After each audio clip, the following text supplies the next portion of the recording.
Hi, it's Rob Bryanton. It's December 12th, and this is the Imagining the 10th Dimension video blog.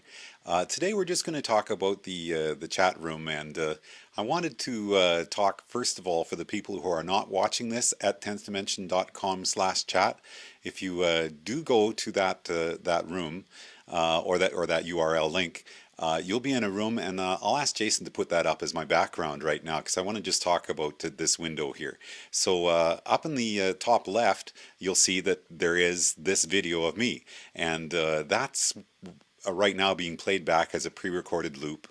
But there's also a chat text that is scrolling underneath that, and that chat text is happening live. That means anybody who goes to 10thdimension.com/chat can type their comments in there into the chat room that's actually in behind me. This video is being streamed live through ustream.tv, and there is also then another chat room that's up at the top of the screen that you can see up here, and that's the chat room that's associated with ustream.tv. That is not the part that's being scrolled in underneath the text though, and the stuff that's right behind me in the image that you're looking at right now is Amiibo chat room. And the thing that's cool about Amiibo chat room is it means that anybody who posts a link into that room, then it becomes part of what you're seeing over here, which is either movies or YouTube clips or URLs or anything that you want to post in there, even music or just still photos, becomes part of a row of thumbnails underneath that. And that means that even if you're the only person in the room right now, you can click on that and be able to see what other people have posted in the past. So between all of those, we've got kind of a multimedia playground that people can play with in various ways. Occasionally you'll get stuff happening where somebody comes into the room and they get confused because I'm talking up here and there's something else that started auto playing down there, and you do need then to grab the volume for one or the other if you want to not have both playing at the same time. But generally speaking, we've been quite pleased with this as a way for people to be able to interact with each other, and also by acknowledging what people are saying in these recorded shows afterwards. It does mean that that those chats that are happening in real time right now are also being looked at after the fact, and when questions come up, we do try to refer back to them. We're calling that the asynchronous real-time part of the show. So we've been talking about this in terms of physics and spirituality. We're finally now starting with some of the shows that we've been doing lately to talk about how this relates to creativity. And the idea of creativity and memes as ideas that connect across time and space are very closely related ideas to each other.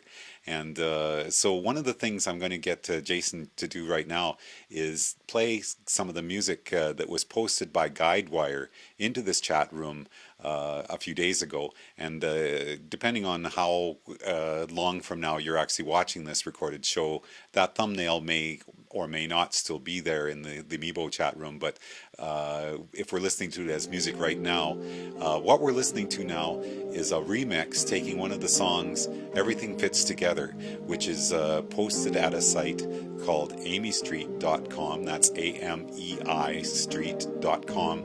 And if you go to amystreet.com/talkingdog, Talking Dog is my company name. I am the owner of Talking Dog Studios here in Regina, Saskatchewan, Canada, and we do the music and the sound for a number of television shows and films, including a show called Corner Gas that is being started to play in the States now, and some people are just finding out about Talking Dog through that. The amystreet.com/guidewire, GUIDEWIRE, is where you'd be able to find music that's posted by Guidewire, the fellow who created the remix that we're listening to underneath here. And as I say, if you go to amystreet.com/talkingdog, you will find the 26 songs that are part of the 10th Dimension project. You'll also find some other songs by me, Rob Bryanton, and you'll also find a remix area where we're encouraging people to then post remixes of the stems that are also available for 6 of the songs. And what do I mean by stems? Stems is an industry term. Very often as a composer, I'm asked to deliver the music for a film in stems, where I break things apart into perhaps the percussion layer, the pad layer, the lead layer. If you play all of those stems simultaneously, then you end up with the original version of the mix. But with these 6 songs, we've posted them so there's just the bass line, just the drum parts, just the pads, just the lead vocal, and it allows you then to be able to grab those from Amy Street and be able to remix them. And as part of the celebration of creativity and how that plays a role in the creation of our universe, in inspiration, and in ideas that connect across time and space, it all fits together into these things that we're discussing here at Imagining the 10th Dimension. And that's why Everything Fits Together is actually one of the songs, because there are ways to think about our reality where you are able to get out to the really, really big picture of reality and start to think about how all of this does relate to each other. So now I'd like to just look at some of the other things that people have been saying in the chat room for the last week. As again, this is December 12th as I'm saying this, so I'm just going to go back to December 5th. This is the last time that we did one of these shows, and somebody named Kinetic asked the question, is God made of atoms? And Linker wrote back and said, I would say God is made of memes. And someone else who just called themselves Name says, I would say that God is a physical impossibility. So again, that's one of the kinds of discussions that we encourage people to have here. One of the things that I've talked about from time to time is sometimes when you get to those kinds of arguments, you really are just talking about nomenclature, about different terms. And if you're coming at this from a science viewpoint, you'll have one way of describing those processes that created our reality. If you're coming at this from a spiritual or metaphysical viewpoint, you'll have different ways to describe those same processes. I'm arguing that eventually we're all going to arrive at a point where we say those are all really the same thing, just being described from a different viewpoint. A little bit later on that day, somebody posted a link to warongreed.org, and this is actually an interesting site you should go to. If you just type in War on Greed in YouTube, you'll find links to the videos that they've been posting to talking about some of the people that are making as much per hour as most of us are making in a year, and how there's got to be arguments for trying to figure out ways to change those processes that are creating the imbalances that are happening in our world right now.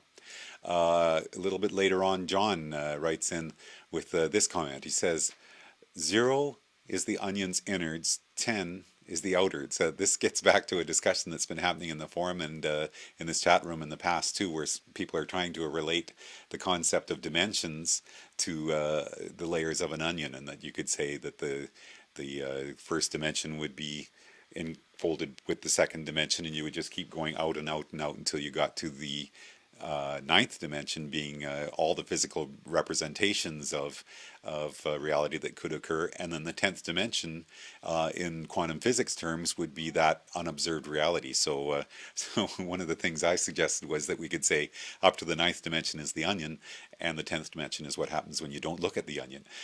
John comes at this from another perspective, saying that the 0 is the innards and 10 is the outards.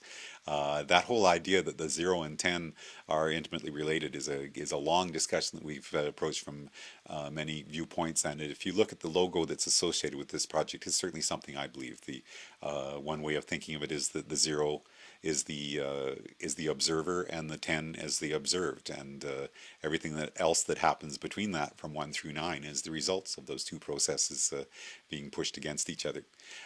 John then says, all right, and then I joined the room. He had been asking if I'd looked at a post that he'd put on to the 10th Dimension forum, which you can find at 10thdimension.com/forum, where there's a lot of interesting discussions happening on an ongoing basis. And if you're in the chat room right now and there's not a lot of action, then please go to the forum. There's an awful lot of information that people have posted there, and discussions that have happened about a variety of ideas that can be food for thought for many, many hours.